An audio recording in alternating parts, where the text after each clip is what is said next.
Welcome to the Woman's Hustle, Thrills and Spills of Entrepreneurship, where we keep it real about what it takes to build, grow, and thrive. Here, you'll hear the unfiltered journeys of women entrepreneurs from everywhere.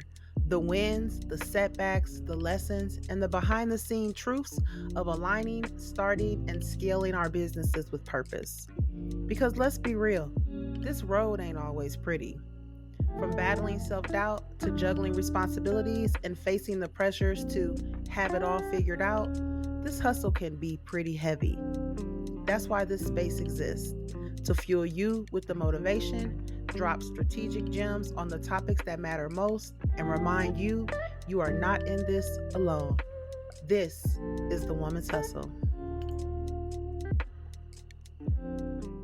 Welcome back to the Woman's Hustle, Thrills and Spills of Entrepreneurship. It's your girl, Coach K. Thank y'all so much for tuning in. Real quick, make sure you have subscribed to the Upgraded MindsetZ YouTube channel. And if you're listening audio-wise, then make sure you have favorited the Woman's Hustle on your streaming platform so you don't miss any upcoming episodes, all right? I'm super excited to vibe out. As you can see, I have a guest with me today. So I'm going to allow her the honor of introducing herself. Hello. Hi, it's great to be here. And I'm kind of like, I'm not going to lie. First of all, my name's Lynn Harris. Hi. This podcast for me is brought to you by LASIK because I just had that surgery in one eye. So I can see with one eye now. And the other one has a contact lens and it's all very weird. But I'm like not used to looking. I have giant green cat eye glasses that are kind of my trademark. And so I'm like looking at myself thinking like, you look like me and yet you're not me. Like, Hey, well, I am honored to be able to have you stepping out of that zone here at the Woman's Hustle. And if you guys can't tell, she definitely got that jovial, joking spirit. And I am so excited to chat with her today. But I'm also excited for her to vibe with you guys and tell you guys a little bit more about what she does and how she's advocating her way. Okay. Yes. So yeah, we're going to get into that. So please, Lynn, tell us what you do specifically. Yeah, I am, just to be clear, I am not here to advocate for cornea surgery nor am I getting paid to talk about cornea surgery on this program. So when I'm not having eye surgery, I am the founder of a company called Gold Comedy, and we are the comedy school and professional network and content studio where women and non-binary folks and others grow their comedy careers or creative side hustles, become part of a powerful network, and make funny stuff that gets seen on all kinds of stages and screens. I love it. So we're really, why comedy? Why did I start a company in my 50s? The short version of the previous decades is that I've always loved comedy. I've been in and around comedy for decades. I was a journalist and won a bunch of awards, wrote a million things, cared most about social justice, in particular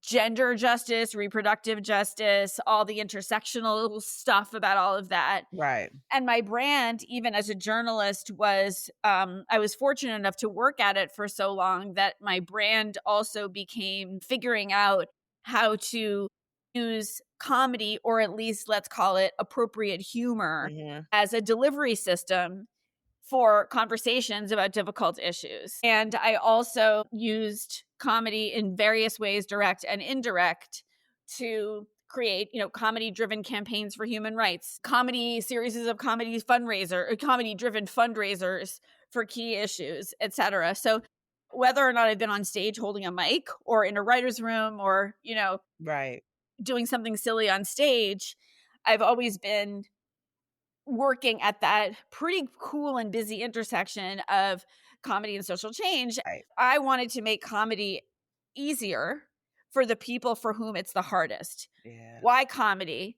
Two couple reasons. One, I love comedy, so I've got a lot to give. And I'm experienced in it. That's part of my skill set. Number two, comedy matters. Yeah. Because comedy is a cultural force. That's a fact. Who makes it matters. Who we see doing it matters. Right. So day to day, At Gold, we're helping individuals Yeah. with their careers, which matters because women are people and it matters because comedy is work. But in the aggregate, what we're really trying to change is, well, when you make people laugh, you make people listen, right? Yeah. So, what if we can build a world where people listen to people like you and me? I really love that you really dug into that because it established the level of uniqueness. And I agree, like comedy definitely makes people listen. Comedy turns heads, comedy's got you Mhm. like the ears perking up, like all of that. I love that you took it to the next step. You really incorporated everything that you've done over the years and just put it in this phenomenal ass ball. And I think that that's just super dope, yo. Phenomenal ass ball. Yeah, that I'm gonna quote you. I'm gonna Hey, quote. That's good. definitely do that. And throughout the years, like, because I know that, and we'll talk about the advocacy because I think that it's super important because it's a part still of what you do. But you've like changed laws, conversations, like with the campaigns, that you do. Do you have like a secret sauce that you kind of or put in there together when it comes to like designing your advocacy, where you're going with things and what you choose to like advocate about? To give you some concrete examples, I used to be the VP of communications for a global human rights organization called Breakthrough, that at their heartbeat really was and is culture change and using pop culture tools, what we used to call using culture to change culture. So using pop culture tools to change hearts, minds, and actions around human rights issues, especially in the US. We Yeah. worked globally, but especially in the US, where we don't even think about human rights in the US. We think Mhm. about civil rights, which we should, Yeah. but we don't think about being safe from gender based violence as a human right, which it is. Yeah. We use like kind of cool, fun animation that got shown at places like NASCAR. Mm. Like we got access to a lot of eyeballs. And it's done in this kind of like familiar animation Mhm. thing. It's not preachy, it's not a Right. lecture. And even if a dude watching it doesn't like immediately turn to someone and call them out, they get that in their head. They're like, Yeah. "Huh, maybe I should speak up to Trey the next time," or whatever. Right. And so It that's triggers an the thought. example. Yeah, that it triggers the thought, like, Yeah. I think being intentional in doing that because, we know that we can't change everybody's mind, right? But in a group of 100 people, if we change in 5 minds, hey, that's a win, and that's a mindset shift, right? Because, Yeah. like, And there's no we don't straight need them all that either. part. We don't need them all. Yeah. We don't even need to we don't even need to sort of, a strategist in any industry will say this. I'm sure you know that like you don't necessarily need to go for the people who you need to do a 180. You go Yes. for the people who are already primed, but Yeah. just who haven't stepped up, who haven't knocked on a door, who Jim, haven't made a y'all. call. Jim, y'all heard that, didn't you? Pause and repeat that part right there. She told y'all. Go ahead. Yeah. So like it's like it feels exhausting and frankly impossible to be like, I'm gonna go to that person who doesn't believe in my own personal human rights, and with just Yeah, one joke, I'm gonna transform them. That's not how it works. yeah, But when you kind of create the safe air cover for the people who are already primed to kind of say what they're thinking, mhm, and then when they realize and give the courage to this other people around them who then are like, yeah, me too. Then you get what you do is you create enough, you create a kind of a cultural majority of yeah, and that's how you change a norm. And so that's similar with comedy, right? Like when we put more, when we can just like put more comics who look like you and me, who are not, again, no shade to right, individuals, but if we put enough, it doesn't even have to be that comics of any type of background, it doesn't even have to be that they talk about social issues, yeah, which certainly is a powerful thing because there are right, some comics who are great at mhm, Jenna Friedman is one of them. There's so many who are really great at packaging challenging yeah, issues in this comic delivery system, which makes people go, but I also see it as like, you can do that kind of you can be part of that kind of change as a comedian. And I realize I feel like I'm talking mostly about stand-up here, but I'm really talking about all wherever you see someone in a comedic space Yeah. doing comedy things, whether it's sketch or whether they're in a writer's room or whatever, just by showing up, if your audience is typically used to, if your mainstream audience is typically used to seeing, and by mainstream I mostly mean white, but whatever, Right. they Yeah. just had to talk and you had to listen, and that itself is It's some transformational. advocacy. Yeah. Right, and comedy is one of the few places where that kinda happens, especially in such a joyful, you know, Yeah. I think that easy that's to pretty dope. receive Yeah. place, you know?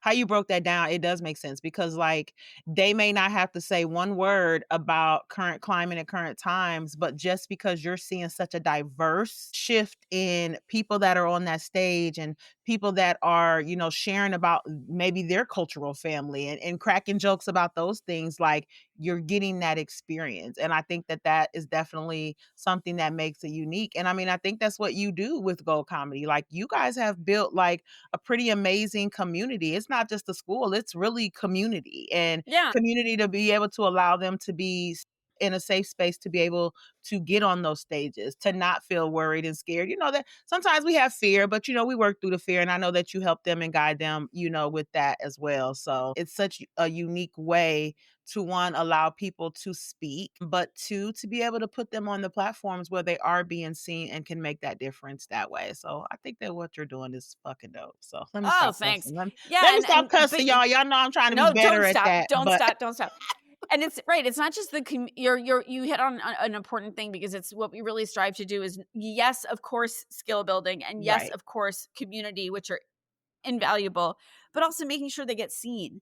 Like, you Hmm. can build your skills all day long, and if you're Yeah. not out there, like, you can learn to play guitar at home, but, Yeah, like, when are you gonna play guitar, that's a And fact. we have 2 web series out right now that have super diverse casts. We have one that's streaming on Nice. Fox Soul, which is Nice. a tributary of Fox, so that's amazing. We have one that's about that cast is diverse, and then we also have a web series called Rat Czar that's about loosely about the real life Rat Czar in New York Yeah. City. It's like they have a whole rat pride scene, and Right. just like getting that stuff out there is and Yeah. it's just, and it's a love letter to New York, and it's all those things, and so we didn't just like give them the skills to create a web Yeah. series. They made a web series. Yeah. Pretty dang creative. I love it. I want to ask you, like, how do you balance like being the CEO and the creative and everything else in between? Because I wouldn't be me if I didn't talk about like our self awareness, our well being, and things like that. Because y'all know that's what I do. Yeah. I'm pretty good at being loosely organized. Like, it's in my nature, but I'm not gonna lie. Like, I'm not like, here's my magically time blocked bullet R- journal with colors. Like, that's Right. not me. I'm not a Yeah. mess. Yeah. Like, I'm not gonna be all pretend chaotic. Like, Right. I Right. do. I'm fairly organized, and I guess what I'm good at is thinking ahead. Mhm. So that is, I would say, if there's Right. any other like quote unquote tip I can give anyone, it's to like, I learned this from someone named Alexis Hasselberger, who's a great time management coach. That plan your next week on Thursday. Mhm. It helps you with the Sunday scaries, and it helps you from feeling overwhelmed when you wake up. And you can also, because you can see what you have to do, and you also can see Yeah. what you need to cancel. So that's like a great actionable tip. Yeah.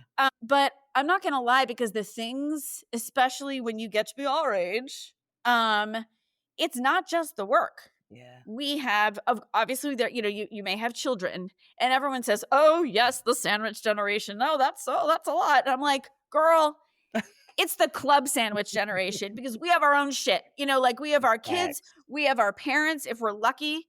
And then we also have like acne and arthritis, so it's like, what, come on.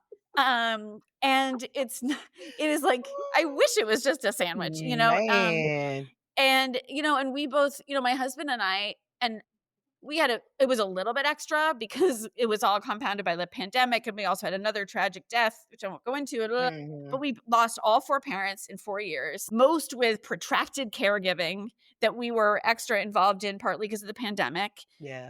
and, like, I mean, it was a lot, but we're not unique, and I'm running a business. I do have a founding partner, who is great, but she's not involved in the day-to-day. Okay. So, just because she has a different life, Right.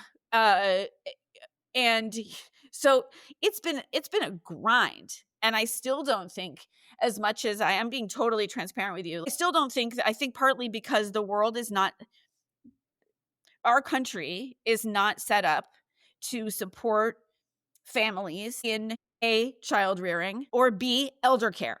Mm. We are left to our own devices. If we happen to have a little money for like an aid or assisted living, lucky us, generational wealth is a privilege. Most Right. people don't have that, right? So like what are we supposed to do? It turns out it's us.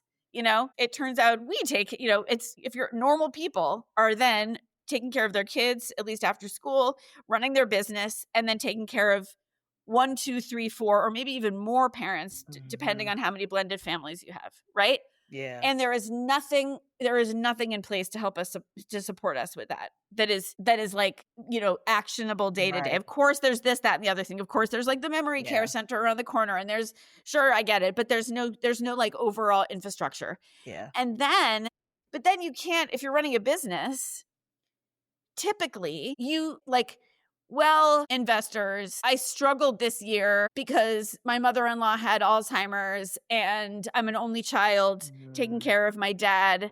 But I just wanted to, but what you should be, so therefore, even though we didn't grow as predicted this year, what you should be looking at is my grit. Yeah. Said no founder ever.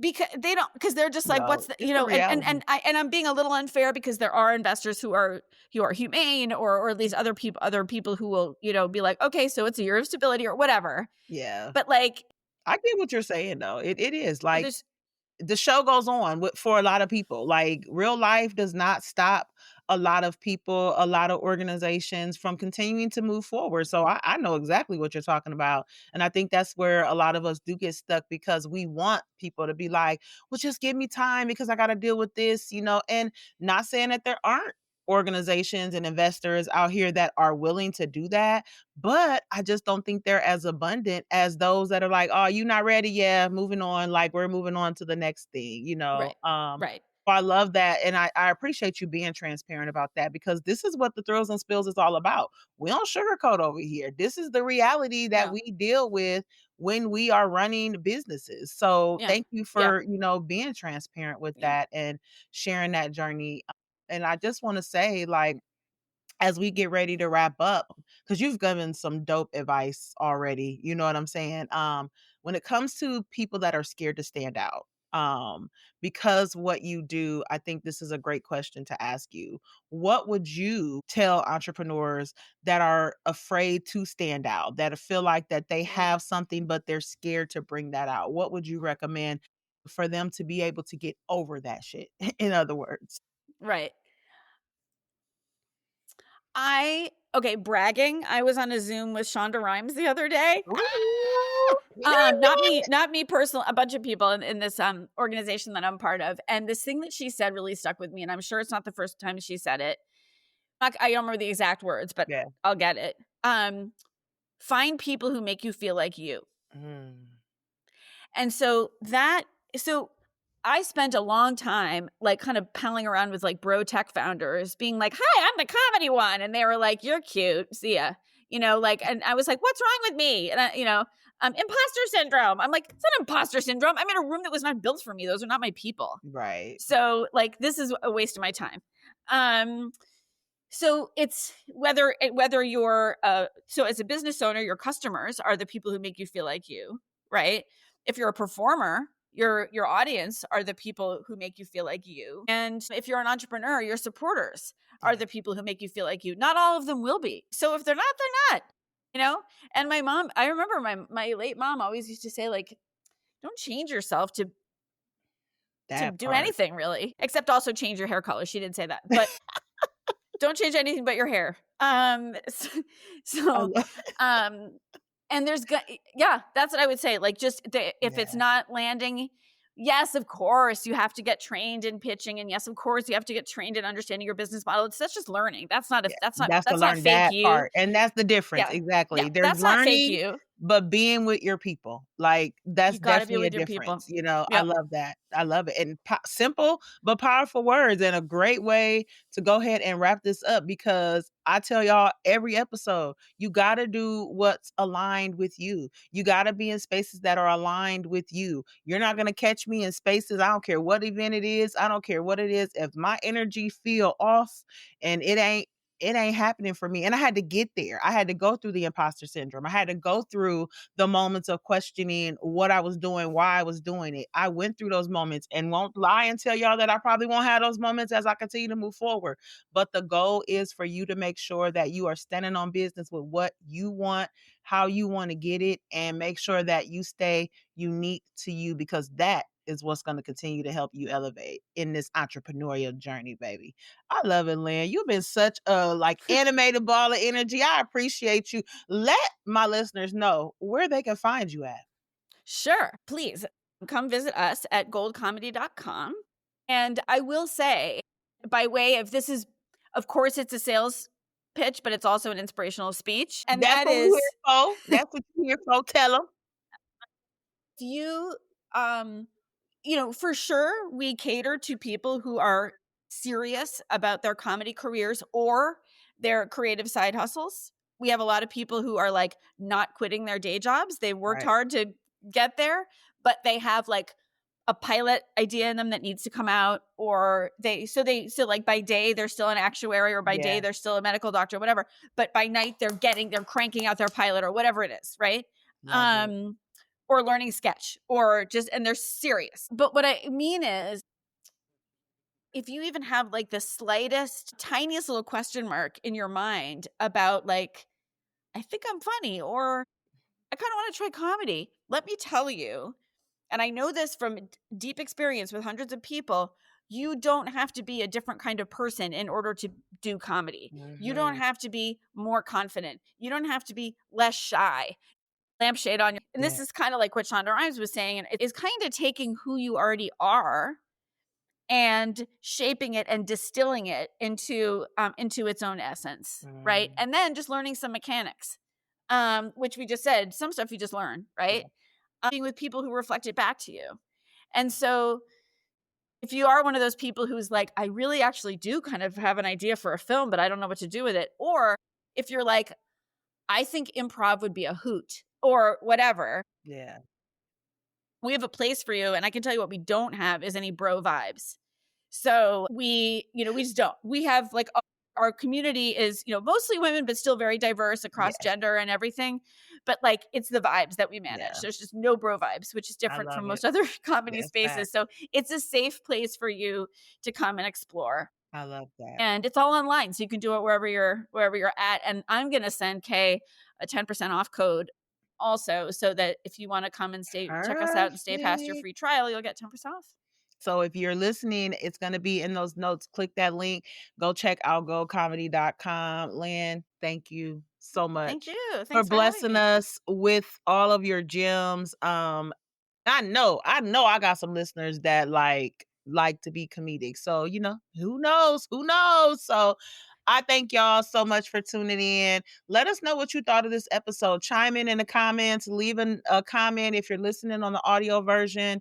Y'all know I appreciate y'all feedback. You are what makes me keep going with the Woman's Hustle because I know what it's like to be able to start, continue to build, have a thrill, have some spills, but continue to be resilient. So that's what I want you guys to keep on doing. And on that note, stay empowered, baby.